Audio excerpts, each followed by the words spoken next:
Magandang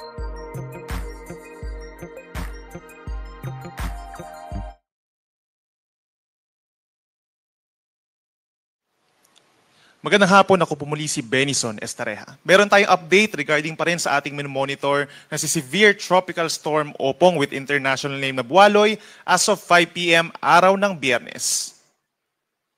Huli pong namataan ang sentro nitong si Bagyong Opong sa coastal waters of Santa Cruz, Occidental Mindoro kaninang alas 4 ng hapon at sa mga sandaling ito ay nasa may Mindoro Strait na sa may Occidental Mindoro. Sa mga susunod na oras ay unti-unting pupunta na ito sa may West Philippine Sea at palayo ng ating kalupaan. Meron pa rin itong taglay na hangin sa ngayon na 110 kilometers per hour malapit sa gitna at may pagbugso hanggang 150 kilometers per hour. At mabilis na kumikilos west-northwest at 35 kilometers per hour.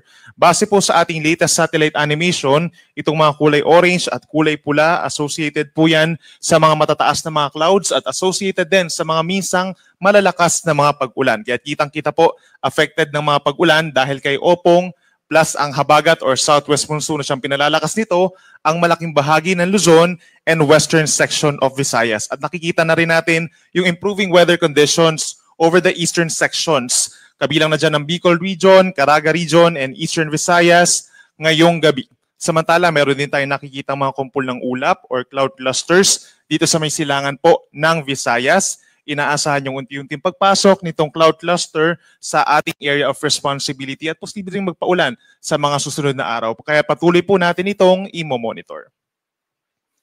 Base po sa pinakahuling track ng Pag-asa, nagkaroon po ng westward movements na nakalipas po na 24 oras itong si Bagyong Opong. Kagabi po, nagkaroon siya ng landfall for the first time sa may Eastern Samar. Nagkaroon ng second and third landfall dito po sa may Masbate. Fourth and fifth landfall naman po kaninang umaga dito sa may lalawigan ng Romblon at sa tanghali naman sa may Mansalay, Oriental Mindoro kaninang 11:30 in the morning at sa ngayon nga po ay nandito na sa may coastal waters po ng Occidental Mindoro. So malaking factor yung kanyang westward movement doon po sa may high pressure area nandun sa may North Philippine Sea. Dahilan para po maiwasan ng Bagyong Opong yung high pressure area na yon at mas nag-westward or mas bumaba pa yung track kumpara dun sa ating inaasahan no mga 2 to 3 days ago po. No? So na-spare sa malalakas na hangin at malakas na ulan itong malaking bahagi ng Central Luzon, Metro Manila, Calabarzon at hilagang bahagi po ng Kabikulan. Samantala, unti-unti na nga angat ang bagyo, kikilos west-northwest in the next 24 hours, and possibly within the next 12 hours or bukas ng umaga ay maging isang ganap na typhoon na muli ito. No? At unti-unti nga lalakas, possibly hanggang 130 kph hanggang sa makalabas ng ating area of responsibility bukas ng umaga or tanghali. Pero pagdating naman sa lawak ng bagyo, kung mapapansin po nila, nasa 440 kilometers yung kabuang radius po niya at yung diametro halos 900 kilometers. Kaya apektado pa rin po ng malalakas na hangin itong malaking bahagi ng Luzon and Visayas, lalo na dito sa may sentro kung saan malapit nga yung bagyo, itong Mindoro Island, at maging itong northern portion ng Palawan sa mga susunod na oras. At dahil dyan, meron po tayong nakataas na wind signal number 3 pa rin dito sa Occidental Mindoro and Calamian Island sa mga susunod na oras. Mabagyo pa rin po, no? May kalakasan pa rin ng hangin, posible pa rin makapagpatumba ng mga poste ng kuryente at puno at makasira ng mga istruktura, lalo na po yung yari sa kahoy. Signal number 2 naman, or pabugso-bugso pa rin ang mga hangin sa mga susunod na oras sa Southern Cavite, gayon din sa buong Batangas, Oriental Mindoro, buong Marinduque, western portion ng Romblon, Cuyo Islands, at sa extreme northern portion ng mainland Palawan. Habang meron naman tayong signal number 1 pa rin sa buong Pangasinan, southern portion of Aurora, Nueva Ecija, Tarlac, Zambales, Bataan at Pampanga. Signal number 1 din po dito sa Bulacan, Metro Manila, ibinaba na po natin ito signal number 1, gayon din ng Rizal, natitirang bahagi pa ng Cavite, buong Laguna, signal number 1, at dyan sa amin sa Quezon, signal number 1 sa ngayon. At signal number 1 din po dito sa buong Bicol Region, Camarines Norte, Camarines Sur, Catanduanes, Albay, Sorsogon at Masbate, natitirang bahagi ng Romblon, northern portion pa ng mainland Palawan, at signal number 1 na rin po dito sa may Aklan, Antique, Capiz, Iloilo, Guimaras, hilagang bahagi ng Negros Occidental at Bantayan Islands sa Cebu. So ilang areas po dito sa may Eastern and Central Visayas, tinanggal na po natin yung mga wind signals at aasahang bababa pa yung mga wind signals na merong signals 2 and 3 sa mga susunod po natin na issuance ng bulletin. Ito naman po yung ating real-time warning patungkol sa malalakas na pag-ulan sa susunod na 2 oras o yung tinatawag natin na heavy rainfall warning, yung color-coded warnings natin. Meron pa rin tayong aasahang torrential rain sa susunod po na 2 oras sa may Occidental Mindoro at hilagang bahagi ng Palawan, kabilang na po ang Calamian Group of Islands. Orange warning naman dito sa hilagang bahagi po ng mainland Palawan at malaking bahagi ng Western Visayas. Ibig sabihin intense rains at napakalakas po ang mga pag-ulan for the next 2 hours. Habang yellow naman, yellow warning, heavy rains naman hanggang mamayang alas 7 sa may Negros Occidental, southern portion of Quezon, at dito rin sa buong Batangas. Kaya mag-ingat pa rin sa banta ng mga pagbaha at pagguho ng lupa at lagi makapag-coordinate sa mga local government units for possible evacuation. Posible rin po yung pag-apaw ng mga kailugan po doon. Ito naman yung isa pa nating 24-hour rainfall forecast naman po ito. In a span of 24 hours, ito yung mga posibleng magkaroon ng mga significant na ulan. Hanggang 200 millimeters o yung ganong karaming ulan, posibleng magdulot po ng mga pagbaha sa maraming lugar at pagguho din ng lupa. So hanggang bukas po yan, dito pa rin sa malaking bahagi po ng Mimaropa at magi dito rin sa lalawigan ng Antique. Habang posible rin yung 50 to 100 millimeters sa dami ng ulan hanggang bukas ng madaling araw. Isabela, Aurora, malaking bahagi ng Calabarzon, Metro Manila, Bataan, dito rin po sa may Marinduque, natitirang bahagi ng Western Visayas at Negros Island.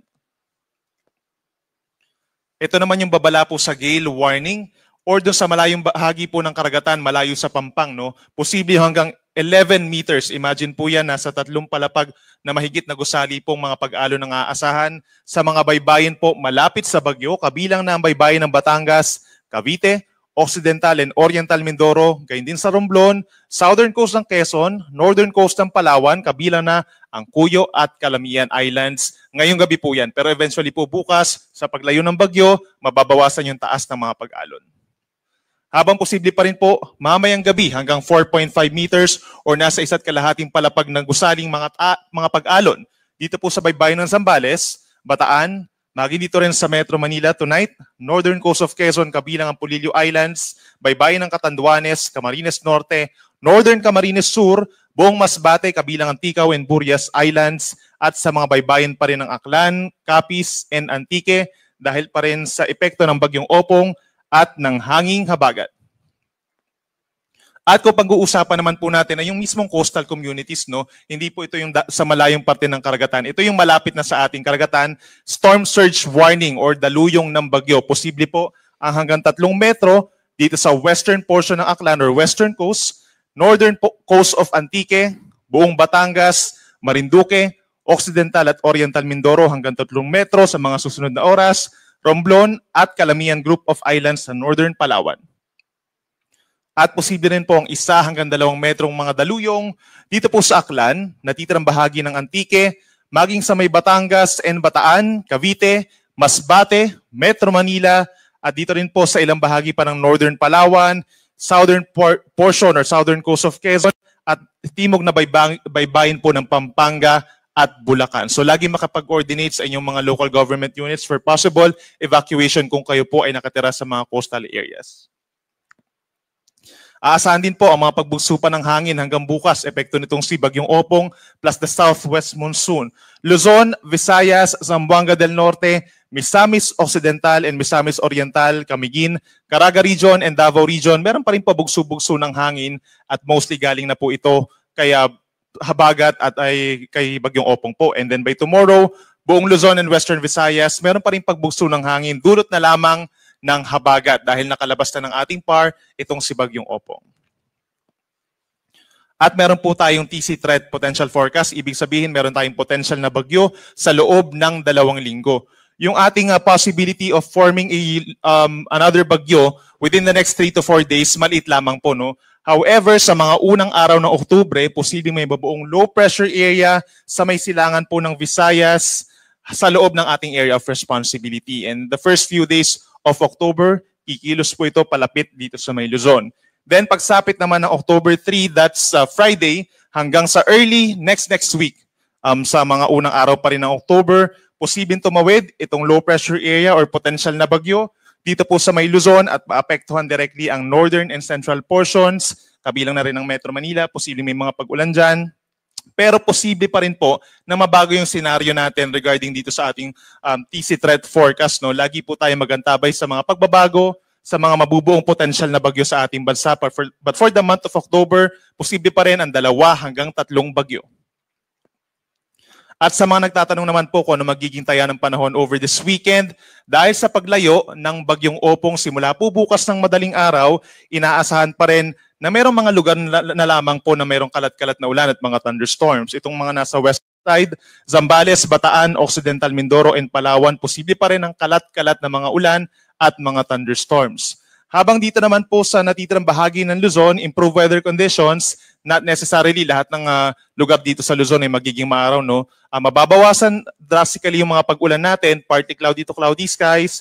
Merong mangilan-ngilan po na magkakaroon ng maaraw na panahon at mainit na tanghali, nasasamahan pa rin ng mga localized thunderstorms. Gayun na rin po ang malaking bahagi po ng Visayas and Mindanao, magpapatuloy pa rin yung fair weather conditions dito po sa bahagi ng Mindanao.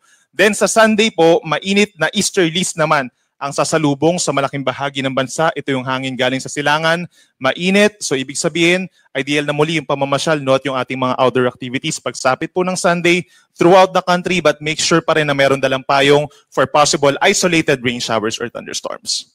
At yan muna latest mula dito sa Weather Forecasting Center po ng Pag-asa. Next update po natin ay mamayang 8:00 ng gabi. Ako muli si Benison Estareja. Mag-ingat po tayo.